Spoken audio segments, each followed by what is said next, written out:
आणि नाशिकमधल्या या सगळ्या गोंधळा प्रकरणात चौकशी करू असं आश्वासन मंत्री गिरीश महाजन यांनी दिले।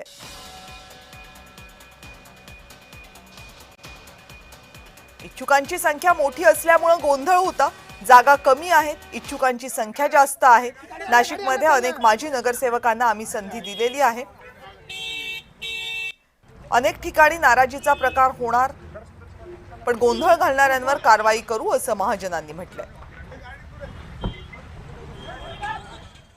शेवटचा दिवस बी फॉर्म द्यायचा, चिन्ह द्यायचा आणि त्यामुळे अनेक लोकांना वाटतं की मलाही तिकीट पाहिजे, मलाही तिकीट पाहिजे आणि त्यामुळे या ठिकाणून बी फॉर्म देण्याचं काम सुरू होतं।